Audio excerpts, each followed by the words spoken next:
मेरा नाम है मकबूल अहमद और आप देख रहे हैं सदाए न्यूज वाराणसी। इस समय हम खानकाह फ़ाकिया मुजद्दिदिया बनारस में हैं और हमारे साथ सूफिया हिंद फाउंडेशन चेयरमैन पीर शफीक अहमद मुजद्दिद साहब जुड़ चुके हैं। बात करेंगे जिस तरह से मौलाना तौकीर रजा ने एक ऐलान किया है सामूहिक तरीके से धर्मांतरण का, किस तरह से इसको देखते हैं, कितना सही मानते हैं?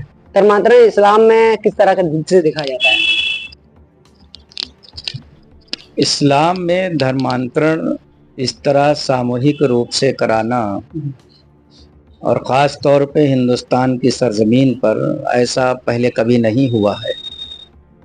ये एक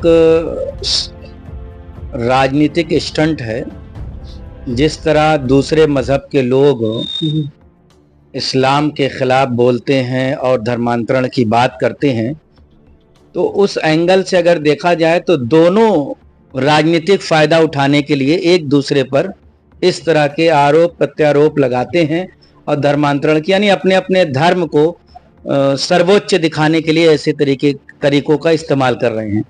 मौलाना तौकीर रजा साहब के संपर्क में अगर कुछ गैर मुस्लिम हैं तो वो अपने तरीके से जो सूफिया का तरीका है कि उन्हें इस्लाम कबूल कराएं और इस्लाम की तालीमात दें, लेकिन इस तरह एक बयान दे करके और दूसरे वर्ग को बरगलाने का काम करके और ख़ुद मैं सबसे पहले तौकीर रजा साहब से कहूँगा कि आप धर्मांतर कराइए, एक नहीं 100 मरतबा कराइए, ये आपका अपना ज़ाती मसला हो सकता है, लेकिन पहले आप ये जवाब दें कि बरेली ज़िला में जो मुस्लिम लड़कियां हिंदुओं के साथ जा रही हैं उसके लिए आपने कौन सा कदम उठाया है और क्या कर रही है बरेली में मरकज़, जो कौन सी तालीम की कमी पड़ गई है कि मुस्लिम लड़कियां, अक्सर बरेली की न्यूज़ आती है कि बरेली में कोई पंडित है और मंदिर है वो लोगों का धर्मांतरण करा रहा है।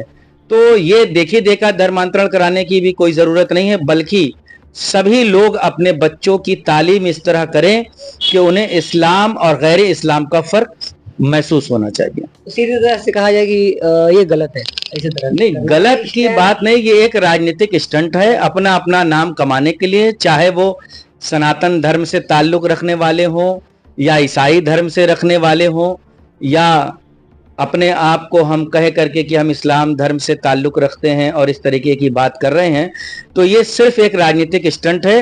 हो सकता है कि मौलाना तौकीर रजा साहब के पीछे कोई राजनीतिक संगठन हो जो उनको इस बात के लिए प्रेरित कर रहा हो। ऐसे में एक चीज़ और देखा जा रहा है कि बराबर मुस्लिम लड़कियों का हिंदू लड़कों की तरफ जाना और एक साइज के तहत हो रहा है, तो इसको किस तरह से देखते हैं? दुनिया में किसी भी प्रकार की कोई साजिश इस्लाम के खिलाफ या इस्लाम के मानने वालों के खिलाफ करे, वह किसी न किसी दिन उजागर हो जाता है। मुस्लिम लड़कियों का गैर मुस्लिमों के साथ जाना, इसमें सबसे बड़ी कमी है तरबियत की। तालीम हम दुनियावी दे रहे हैं, जहां कोड तौर पर बच्चे और बच्चियां एक साथ सम्मिलित होकर के पढ़ते हैं, जो एक गैर शरई तरीका है और उसके जिम्मेदार भी मुसलमान खुद हैं।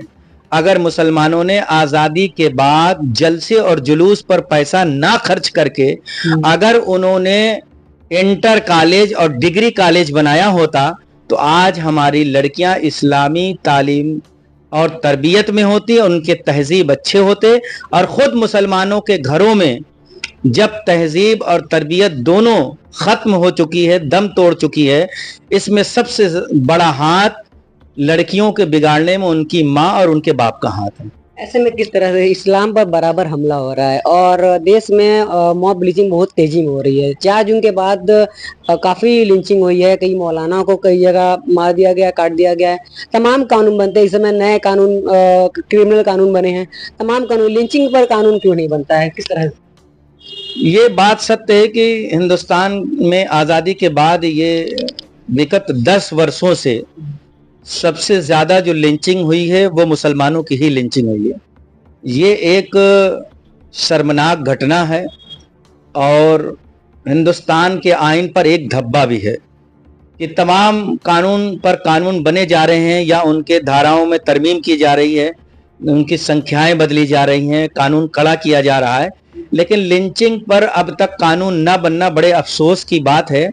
और इसमें एक धर्म विशेष के लोगों ने ही सबसे ज्यादा मुसलमानों की लिंचिंग की है। और मैं उसे इस तरह देखता हूं कि जिन लोगों ने श्री राम के नाम पर या मजहब के नाम पर मुसलमानों की लिंचिंग की है, असल माने में वो सनातन धर्म से प्रेरित ही नहीं है बल्कि आतंकवाद से प्रेरित हैं। अगर वो श्री राम के मानने वाले होते, श्री राम के कानून पर अमल करने वाले होते, तो मैंने सुन रखा है कि राम राज्य में एक ही घाट पर बकरी और शेर दोनों पानी पीती हैं। तो फिर अगर राम राज्य होता तो मुसलमान भी खुशहाल होता।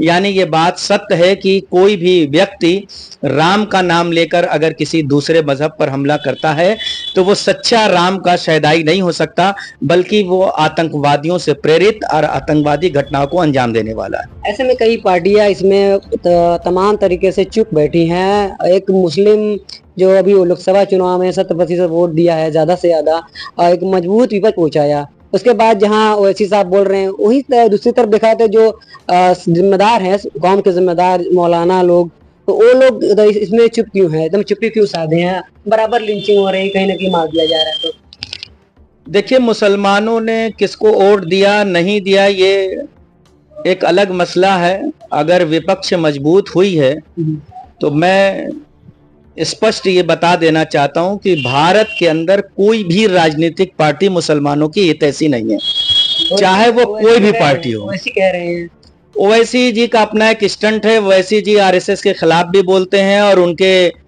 घर में जो है भागवत जी बैठकर नाश्ता भी करते हैं। तो पहले वो खुद तय कर लें कि वो किसके साथ हैं। भागवत जी नाश्ता करते हैं? हाँ, उसकी फोटो वायरल हुई और तमाम लोगों ने देखा जो है।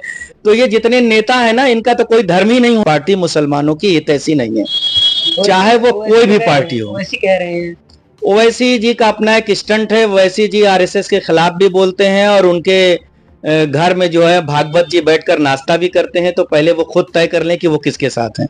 भागवत जी नाश्ता करते हैं? हाँ, उसकी फोटो वायरल हुई और तमाम लोगों ने देखा जो है। तो ये जितने नेता है ना, इनका तो कोई धर्म ही नहीं होता।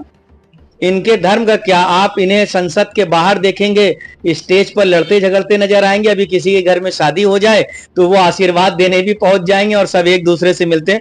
भारत के अंदर कोई भी राजनीतिक पार्टी, चाहे वो सूबे के अंदर हो या राष्ट्रीय लेवल पर हो, वो मुसलमानों की हितैषी नहीं रही है।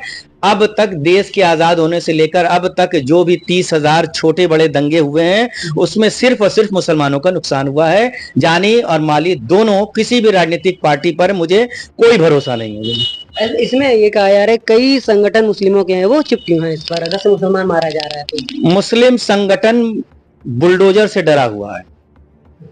जितने भी मुस्लिम मौलवी हैं या इस्लामिक स्कॉलर हैं या खानकाहों में बैठकर जो गद्दियों पर एसी में आराम कर रहे हैं, उनको इस बात का डर सता रहा है कि कहीं ऐसा ना हो कि बुलडोजर हमारे आशियाने को गिरा दे। और इसके अलावा उनके अंदर कुछ नहीं है और उनका ईमान बहुत कमजोर हो चुका है। वो इस सिर्फ नाम के मुसलमान रह गए हैं। पूरी दुनिया में अगर सच्चा मुसलमान और मोमिन देखना है तो फलस्तीन के मुसलमानों को देखना पड़ेगा। ऐसे में किस तरह के, अगर से आप किस तरह की मांग रखेंगे, अगर से आपको इसको लेकर अगर से कानून पर मांग रखना हो तो सरकार से, वर्तमान से? खास तौर पर जैसा कि प्रधानमंत्री नरेंद्र मोदी जी ने अपने भाषणों में कई मर्तबा कहा है कि मैं सबका साथ, सबका विश्वास, सबका भरोसा जीतना चाहता हूं, तो मैं चाहूंगा कि वो विपक्ष की तमाम पार्टियों को ये मैसेज दे कि हमारी पार्टी धर्म विरोधी नहीं है या इस्लाम विरोधी नहीं है, बल्कि हम देश के हित में काम करने के लिए हैं। तो माननीय मोदी जी को, नरेंद्र मोदी जी को और गृह मंत्री को इस पर तुरंत संज्ञान लेना चाहिए और मॉब लिंचिंग पर कड़ा कानून बनाना चाहिए। ठीक, बहुत अच्छा लगा बात करके। मिलते हैं अगली अपडेट में। सदा न्यूज़ चैनल पर नए हैं तो चैनल को लाइक करें, सब्सक्राइब करें और दोस्तों में शेयर करें, कमेंट करके अपनी प्रतिक्रिया दें।